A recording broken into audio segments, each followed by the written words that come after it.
할렐루야. 안녕하세요. 10월 26일 월요일 짱목과 말씀 수다의 시간입니다. 10월 26일, 그럼 뭘 생각하시는지 모르겠습니다. 저는 12.16 사태가 기억이 나요. 박정희 대통령이 서거됐을 때에, 죽었을 때에, 그때 제가 고등학생였는데 대학 시험을 안 보는 줄 알고 너무 행복했던 기억이 있습니다.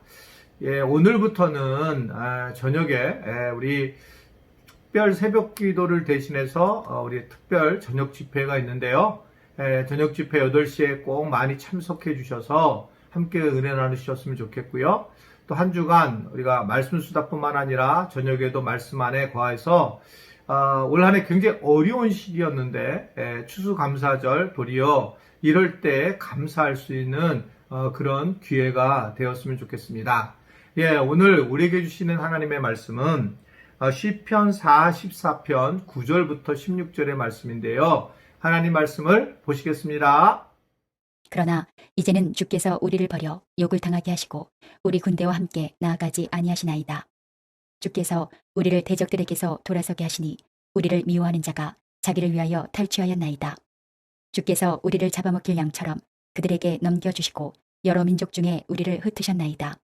주께서 주의 백성을 헐값으로 파심이요 그들을 판 값으로 이익을 얻지 못하셨나이다. 주께서 우리로 하여금 이웃에게 욕을 당하게 하시니 그들이 우리를 둘러싸고 조소하고 조롱하나이다. 주께서 우리를 뭇 백성 중에 이야깃거리가 되게 하시며 민족 중에서 머리 흔들물 당하게 하셨나이다.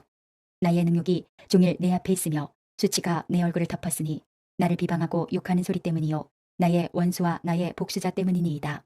오늘 말씀은 시편 44편의 말씀은 배경이 굉장히 중요한데 우리가 잘 알다시피 주전 930년경에 이스라엘은 남과 북이 이제 나누어지게 되죠.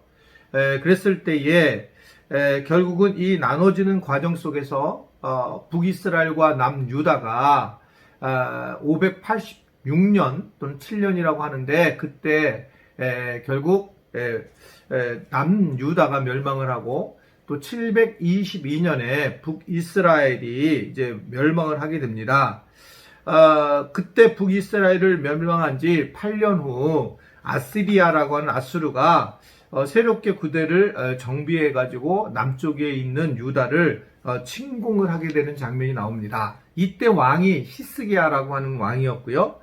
그는 우리가 잘 아는 되게 하나님을 잘 믿는 신실한 왕이었는데 초기에는 그가 이스라엘이 이렇게 아시리아에게 공격을 당했을 때에 그는 기도를 해보면서 이게 방어를 할 수 없다는 걸 알게 돼서 그들과 화친 조공을 이제 맺게 되죠. 그러다가 이제 어떻든 간에 그걸 잘 이루어지지 못하는 처음에는 호의적인 정책을 폈다가 후에는 결국 히스기야는 다시 그 2차 아시리아의 공격을 받게 되고 결국 이번에는 이제 정면으로 대치하는 그래서 싸움을 벌이게 되는 그런 상황에 있게 됩니다. 이 사내립이 최후 통첩을 합니다. 히스기야에게. 그것은 결국 편지를 통해서 협박을 하게 되는데 아수르에 멸망한 다른 어느 민족이라고 자기 신들이 없게 썼겠느냐라고 하면서 자기 신들의 도움을 구원으로 받지 못했다. 그러면서 네가 의지하는 내 하나님이 예루살렘에 지켜줄 거라고 하는 것에 속지 말라 라고 그렇게 이야기를 하게 돼요. 얼마나 두렵겠습니까? 이 편지를 받은 히스기야가 여호와의 성전 앞에 가서 그 편지를 펴놓고 아주 간절히 기도를 하는 장면들이 나오는 것이 오늘 시편 44편의 배경입니다. 아주 되게 정말 힘들고 어려운 상황에서 자기 자신을 이제 고백하고 있는 거죠. 하나님이 세우신 나라인데 어떻게 이렇게 이방 국가에 정말 어려움을 겪을까? 이런 제 마음을 가지고 이야기를 하는 장면입니다. 시편 44편은 다른 시와 좀 다른 특징이 하나 있는데 일반적인 시편은 초반에 이 죄를 회개하거나 고난을 당하는 데서 답답한 마음을 가지고 하나님께 나아가지만 그래서 이제 나중에 하나님의 은혜를 경험하거나 또 죄 용서를 받는 이런 시들의 어떤 대부분의 형태입니다. 근데 여기는 좀 반대예요. 우리가 안 읽은 말씀이지만 어제 본 이제 우리가 묵상에 대한 내용의 본문이지만 1절부터 8절의 말씀을 보면 하나님께서 이스라엘 백성들을 행하신 놀라운 일들에 대한 이제 고백을 하고 있고, 그리고 유다 백성들이 하나님께서 자기 선조들을 통해서 얼마나 하나님이 위대한 분이셨는지에 대한, 또 얼마나 능력을 가지고 있는 분이었는지에 대한 그런 이야기를 들었다라고 하는 고백을 이제 하게 되고, 전적인 하나님의 능력이 드러났었다라고 하는 것들을 이제 이야기를 하고 있습니다. 그런데 이제 오늘 9절부터가 좀 다르게 나타나는 거예요. 엄청난 일을 행하셨던 하나님이 지금은 역사하지 않고 있고 공고한 상황에 있는 사람들을 외면하고 계시고 침묵을 하고 계신다라고 그렇게 이야기를 하고 있습니다. 그러면서 결국은 하나님에 대한 섭섭함을 그대로 드러나는 것이 이제 오늘의 있던 내용의 말씀이에요. 우리가 인생을 살아가다 보면 정말 하나님께서 일하시는 것을 경험을 느낄 때도 있고, 어떨 때는 하나님이 계시는가라고 하는 것을 생각할 때가 있습니다. 사실 저 같은 경우는 정말 하나님을 굉장히 뜨겁게 믿었을 때에도 그때 이제 어떤 일이 있었냐면 누나들이 돌아가실 때 기도를 했던 기억이 나요. 정말 열심히 기도를 했어요.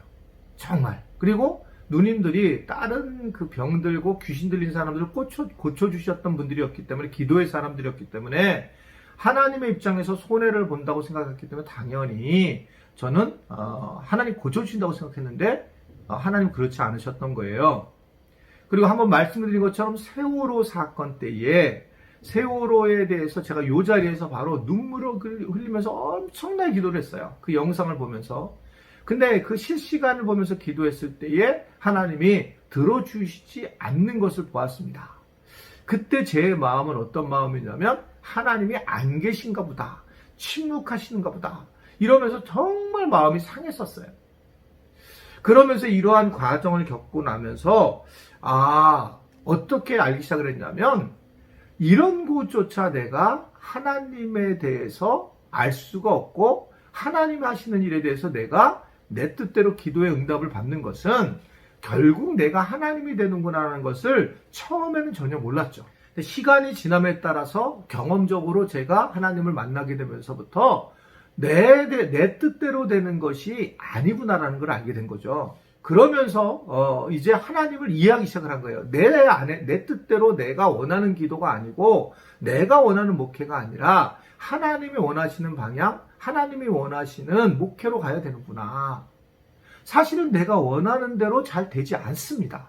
결국 그걸 통해서 알게 되는 것은 하나님을 내가 마음대로 할 수 있는 게 아니구나. 그래서 하나님이 하나님의 길을 가고 나는 내 길을 가면서 하나님의 뜻에 복종하는 것이 창조주와 피조물의 관계구나라는 것을 깨닫기 시작하면서 하나님과 내 자신의 관계가 정리가 되는 것을 개인적으로 경험을 하게 되었습니다. 결국 성경에서 수많은 하나님의 놀라운 역사가 있지만 이것이 내 삶에서 어떻게 드러나느냐, 그런데 이것이 내가 원하는 방향에 드러나는 것이 아니라는 겁니다. 그러면서 이러한 우리가 고민들이 쭉 있잖아요. 하나님은 내 기도를 들어주시지 않고 하나님의 방식대로 일을 하시는구나 라고 생각을 하게 되는데, 히스기야의 모습을 보게 되고 히스기야가 나중에 하나님의 어떤 응답을 경험하면서 하나님의 방식대로 히스기야에 대한 응답을 하고 있는 걸 볼 수가 있습니다. 어떨 때는 우리 논리가 맞아요.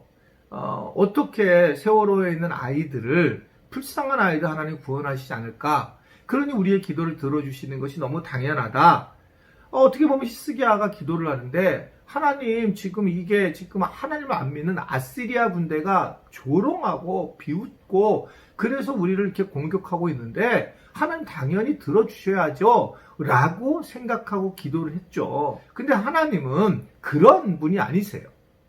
특별히 하나님의 응답이라고 하는 것은 우리의 어떤 원하는 바, 우리가 추구하는 바로만 가지 않는다는 겁니다. 그렇게 되면 내가 하나님이 되기 때문에 그렇다는 겁니다. 그래서 하나님은 우리가 가지고 있는 시간적 개념과 다르다라는 것들을 많은 것을 통해서 보여주고 있어요. 우리는 응답이라는 게 지금 내가 생각하는 방식으로 응답이 되기를 원하고 내가 기도하고 나면 지금 내가 바로 즉각적인 응답을 원하지만 하나님은 응답하는 방식이 다양하게 시간이 지나면 다른 방식으로 하나님의 때에 맞춰서 하고 계시는 걸 볼 수가 있습니다. 그래서 때와 시기에 관해서는 우리가 알 수 없지만 하나님이 그 일을 진행하고 계시는 것을 볼 수가 있어요. 오늘 히스기야의 그런 고백들도 마찬가지입니다.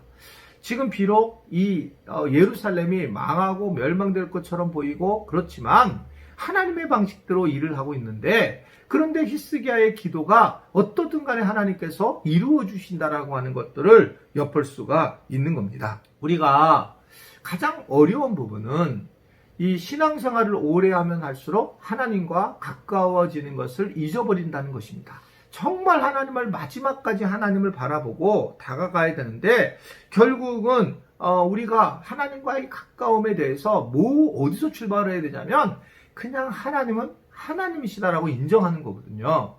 하나님이라고 하는 걸 인정하게 될 때에 우리는 기도도 훨씬 더 하나님 중심적인 기도를 하게 되고, 내 삶에 대해서도 하나님의 인도하심에 대한 부분들을 가지고 살아갈 수 있다는 것을 오늘 우리가 히스기야의 모습을 통해서 볼 수가 있습니다. 우리의 판단은 정말 이해가 안 되는 게 많이 있지만, 그러나 하나님께서는 하나님의 방식대로 일을 하고 계신다라고 하는 것을 오늘 우리에게 전해주고 있습니다. 문제는 오래된 신앙생활을 오래된 우리가 하나님을 깊이 못 만나려고 하는 데에, 만나지 못하는 데에 바리새인과 같은 요소들이 숨어져 있다라고 하는 것을 이야기하고 있습니다. 왜? 그것은 내 중심으로 있기 때문에.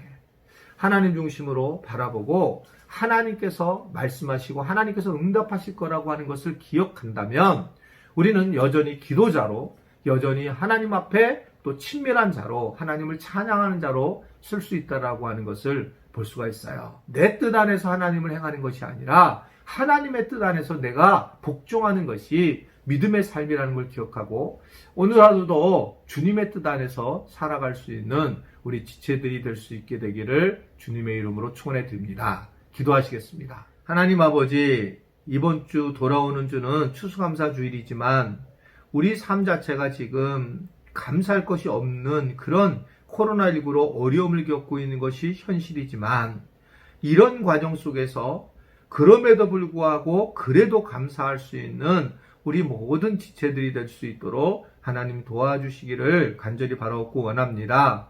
내 뜻이 아니라 하나님의 뜻 안에서 이루어지게 하시고, 그 뜻이 큰 하나님께 영광을 돌리는, 그래서 어떠하든 간지 하나님 앞에 우리가 복종하는 삶을 살아가는 은혜가 가득하도록 인도하여 주옵소서. 오늘 이 아침 짱목과 말씀 수다에 참여한 우리 귀한 종들을 기억하시고 말씀에 은혜 받는 것뿐만 아니라 삶의 변화가 일어나도록 축복하여 주옵소서.